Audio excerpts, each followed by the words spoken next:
Bab 4. Sampai ke lokasi KKN. Maju tak gentar. Membela yang benar. KKN 2023 yakin sukses dan lancar. Ye ye ye ye. Berbagai macam nyanyian dan yel-yel terdengar di dalam bus, mengiringi perjalanan para mahasiswa. Bus berjalan jauh ke arah selatan dari Surabaya. Sebab setelah diadakan observasi sebelumnya, daerah-daerah sanalah yang paling cocok untuk tema KKN kali ini.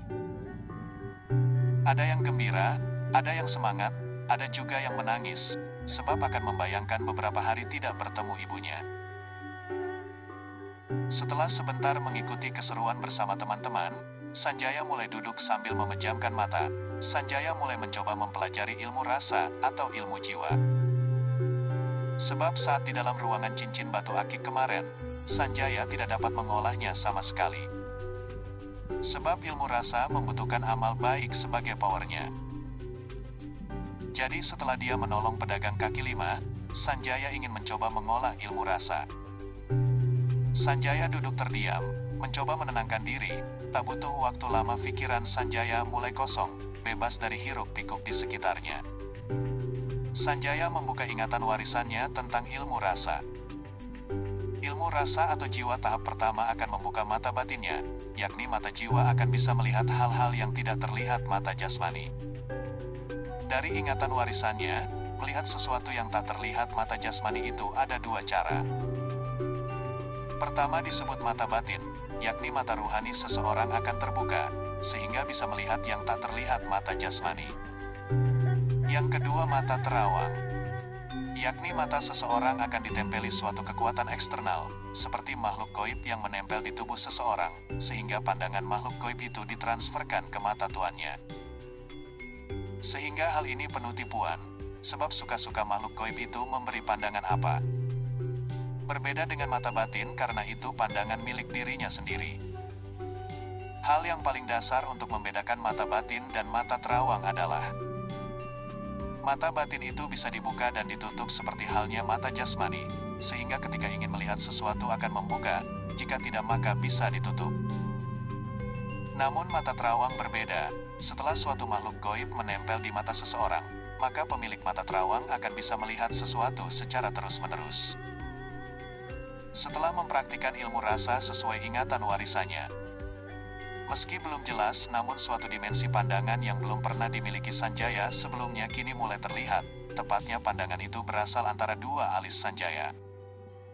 Mungkin karena perbuatan baik yang dimiliki Sanjaya belum cukup, sehingga pandangan mata batinnya belum terbuka jelas. Setelah beberapa jam perjalanan, akhirnya bus masuk ke kawasan yang dituju, dan beberapa bus berpisah menuju ke lokasi KKN masing-masing. Kelompok Sanjaya diturunkan di sebuah desa yang bernama Sidomakmur. Kelompok Sanjaya yang beranggotakan 11 orang, sekarang sedang menuju ke balai desa setempat. Di balai desa sudah ada banyak orang. Banyak perangkat desa telah berkumpul, Pak Kades, Pak RT, Pak RW beserta jajarannya telah berkumpul, sebab mereka sudah diberitahukan sebelumnya, bahwa hari ini akan datang mahasiswa yang ber-KKN. Sekarang Sanjaya bersama teman-teman berjejer di depan perangkat-perangkat desa yang hadir. Terima kasih untuk Bapak dosen dan terima kasih untuk adik-adik mahasiswa. Karena telah datang ke desa kami menyambut baik kedatangan kalian. Semoga kedatangan kalian membawa banyak kebaikan dan manfaat untuk desa kami. Ucap Bapak Kepala Desa kepada dosen pengantar dan para mahasiswa, sebagai sambutan tanda terima di desa Sidomakmur. Kami juga berterima kasih untuk Bapak Kepala Desa beserta jajarannya. Karena telah menerima dan menyambut kami dengan baik, kami akan melakukan sebaik mungkin untuk mempraktikkan ilmu kami di universitas, sehingga bisa bermanfaat untuk desa ini. Jawaban Kepala Kelompok KKN, yang bernama Benny. Sebagai tanda keseriusannya untuk ikut serta membangun desa ini. Di suatu sudut tertentu, ada pasangan parubaya, tepatnya Bapak RT dan istrinya Kepala PKK sedang berbisik. Pak, lihat itu, mahasiswa yang berdiri nomor 3 dari kanan, parasnya ganteng kulitnya putih, pasti anak orang kaya ya Pak. Ucap istri Pak RT, sambil memberi kode arah tertentu, dan ternyata orang yang dibicarakan Bu RT adalah tempat Sanjaya berada. "Oh iya ya Bu, kulitnya bersih. Terus maksud Ibu apa?" jawab Pak RT sambil menilai Sanjaya. "Masak Bapak gak ngerti?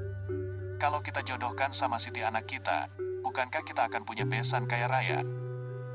saut Bu RT sambil bersemangat dan membayangkan hal-hal yang indah. "Wah, ide yang bagus Bu, tapi bagaimana caranya supaya anak kita bisa dekat dengan anak itu Bu?" Pak RT yang menyetujui saran Bu RT, dan kini mulai membahas strateginya. "Gini Pak, bukankah mereka mau menginap di balai desa? Bapak ajukan saran aja, untuk para mahasiswa menginap di rumah kosong milik saudara kita yang ditinggal kerja ke luar negeri," jawab Bu RT dengan ide berlian yang dimilikinya. "Baik Bu, itu ide yang benar-benar bagus." Pak RT penuh semangat mengapresiasi ide cemerlang istrinya. "Maaf Pak Kepala Desa dan adik-adik mahasiswa, dari pembahasan sebelumnya, adik-adik akan menginap di kantor balai desa. Kalau boleh saran, rumah saudara saya kan kosong. Dan rumahnya cukup besar, saya kira cukup untuk menginap 11 orang. Kalau mau, adik-adik bisa menginap di sana.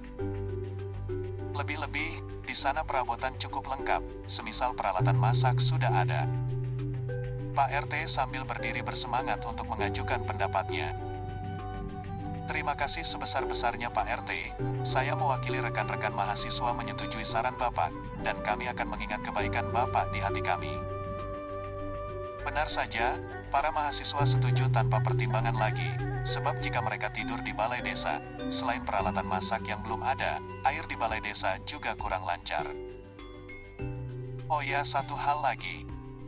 Saya mengingatkan untuk adik-adik mahasiswa untuk berhati-hati di desa ini.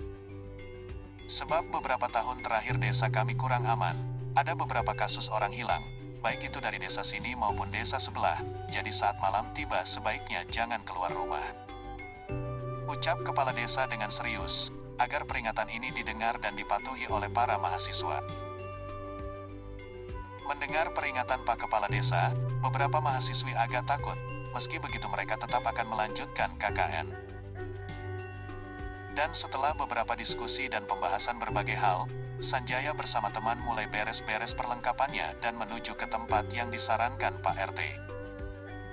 Semenjak Sanjaya sampai di desa ini, dia sangat bersemangat sekali, sebab desa ini sangat dekat sekali dengan hutan, dan energi spiritual langit dan bumi di sini lumayan banyak, dibandingkan dengan tempat-tempat yang pernah dia lalui. Setelah merasakan bahwa orang-orang di sekitar Sanjaya tidak memiliki aura tenaga dalam, Sanjaya mulai mengedarkan tekniknya dan menyerap energi spiritual di sekitar dengan semangat. Sanjaya memperkirakan selama 30 hari di desa ini dia bisa mengembangkan teknik gerakan yang dinamakan Saipi Angin, yakni jika dia bisa mempraktikkan ke puncaknya, dia bahkan bisa terbang. Setelah 5 menit perjalanan, dan waktu menunjukkan jam 4 sore, Sanjaya bersama rombongan telah sampai ke rumah yang dibicarakan Pak RT. Rumahnya cukup besar, punya 2 kamar tidur, dan ruang tamu yang luas. 6 mahasiswi akan dibagi 2, menempati 2 kamar tidur, sedangkan 5 mahasiswa akan tidur bersama di ruang tamu. "Saya tinggal dulu ya adik-adik semua, semoga kalian betah tinggal di sini, dan jika ada keperluan lain, kalian bisa datang ke rumah, itu tidak jauh dari sini." Suara Bu RT pamit pergi, sambil menunjuk ke arah rumahnya yang tidak jauh. "Iya Bu RT, sekali lagi terima kasih banyak atas bantuannya." Dengan kompak beberapa mahasiswa berterima kasih,